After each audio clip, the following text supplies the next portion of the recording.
idolatrando as obras das próprias mãos. Oséias 13. Comentário de Mário Persona. E aí eles chegam a um outro nível, a um outro patamar de independência, de rebeldia, quando eles começam a depender agora daquilo que era obra das suas próprias mãos. Isso tem uma lição para nós aqui. Quando ele fala aqui no começo, nos primeiros versículos, no versículo 2, e agora multiplicaram pecados, e da sua prata fizeram uma imagem de fundição, ídolos segundo o seu entendimento, todos obra de artífices, dos quais dizem, homens que sacrificam beijam os bezerros. Se nós abrirmos no capítulo posterior, no capítulo 14 de Oséias, nós vamos ver que no seu arrependimento, eles falam, no versículo 3, não nos salvará a Assíria, não iremos montados em cavalos, ou seja, tudo coisa que eles confiaram antes. Primeiro eles confiaram na Síria, depois confiaram em cavalos, porque Deus tinha ordenado aos israelitas que eles não multiplicassem cavalos. Tanto é que Salomão desobedeceu essas ordens e multiplicou cavalos. Mas a ordem de Deus é que eles não tivessem cavalos, como tinham as outras nações, porque o cavalo é poderoso, é rápido na batalha. E eles não eram para confiar em cavalos, porque a palavra fala, uns confiam em carros e outros em cavalos, mas nós confiaremos no Senhor. Era isso que era para eles confiar, não era para confiar nos carros e nos cavalos, mas eles multiplicaram cavalos. E aqui, no seu arrependimento, eles vão falar, não nos salvará a Síria, não iremos montados em cavalos, e a obra das nossas mãos, não diremos mais, tu és o nosso Deus. Não diremos mais as obras das nossas mãos, tu és o nosso Deus. Agora, transfere isso aqui para o Evangelho. O que é uma pessoa que confia nas suas obras para a sua salvação? É uma pessoa idólatra. É uma pessoa que acha que aquilo que ela faz é o que vai libertá-la dos seus pecados. Seja isso uma estátua de prata, como eles faziam aqui, seja isso uma caridade ou qualquer outra coisa que é obra das mãos.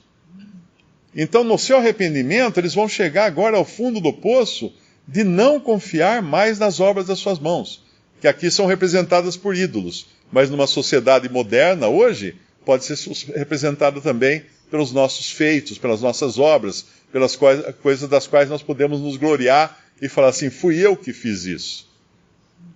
É interessante que na sua libertação, o Senhor faz aqui, através do profeta Oséias, uma referência ao sacrifício de Cristo.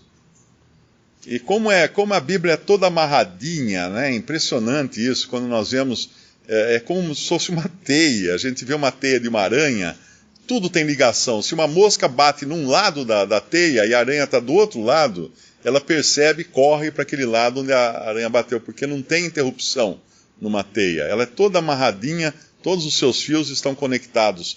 E assim tudo na Bíblia está conectado à morte de Cristo, ao sacrifício de Cristo, a sua obra na cruz e sua ressurreição. Por isso que no capítulo 14, quando fala, eu os remirei da violência do inferno, eu os resgatarei da morte. E aí ele fala aqui uma passagem, ele vai citar aqui, que Paulo faz essa citação depois.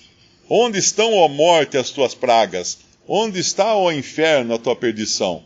O arrependimento será escondido de meus olhos. E se a gente vai lá para 1 Coríntios, capítulo 15, nós vamos encontrar o apóstolo Paulo se referindo à ressurreição, à transformação no arrebatamento e a ressurreição e a transformação dos nossos corpos. Quando ele fala no versículo 51, eis aqui vos digo um mistério. E Oséias não devia ter entendido isso, porque era um mistério.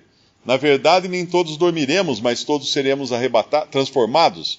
Num momento, num abrir e fechar de olhos, ante a última trombeta, porque a trombeta soará e os mortos ressuscitarão incorruptíveis, e nós seremos transformados, porque convém que isto que é corruptível se revista da incorruptibilidade, e que isto que é mortal se revista da imortalidade, e quando isto que é corruptível se revestir da incorruptibilidade, e isto que é mortal se revestir da imortalidade, então cumprir-se-á a palavra que está escrita: tragada foi a morte na vitória.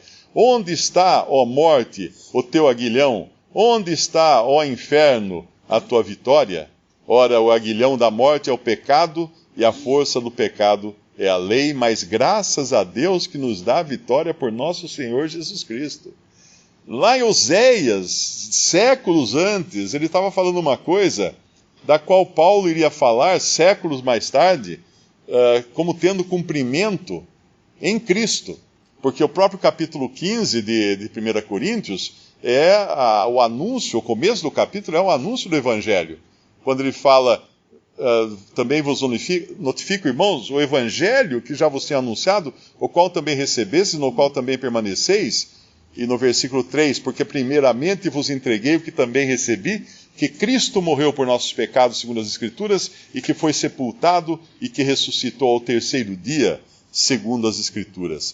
Então toda a libertação do Antigo Testamento, quando Deus menciona que um dia eles seriam redimidos, embora num primeiro momento as menções são de uma redenção terrena, de uma libertação de inimigos, nós sabemos que no cômputo final, não é? No frigir dos ovos, isso está falando da obra eterna que Cristo vai fazer, não só nos remanescentes, nos salvos de Israel, mas como nos salvos de todas as eras.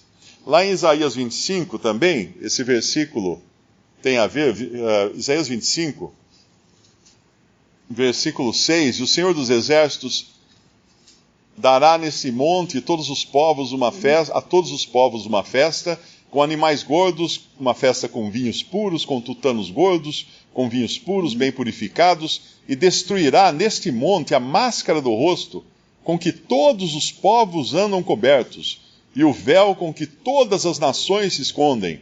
Aniquilará a morte para sempre, e assim enxugará o Senhor Jeová as lágrimas de todos os rostos, e tirará o opróbrio do seu povo de toda a terra, porque o Senhor o disse. E naquele dia se dirá: eis que este é o nosso Deus, a quem aguardávamos, ele nos salvará. Este é o Senhor, a quem aguardávamos na nossa salvação, exultaremos e nos alegraremos. Tudo isso graças a quê? À obra de Cristo. Ainda que algumas realizações ou alguns cumprimentos proféticos se darão no milênio, na entrada do milênio, nas bênçãos mileniais, nós sabemos que no final tudo será por obra e mérito de nosso Senhor Jesus Cristo. Então, por isso que é sempre uma afronta quando o homem busca nas obras das suas mãos qualquer mérito e qualquer salvação e qualquer conforto, qualquer consolo, como faziam na antiguidade esses de Efraim e tantos outros povos, né, com seus ídolos e seus baalins e tudo mais, e como nós fazemos também modernamente, confiando nos nossos feitos, como se eles pudessem de alguma maneira nos salvar, nos livrar do mal, nos preservar e nos dar uma vida feliz ou coisa do tipo. Visite respondi.com.br. Visite também 3minutos.net.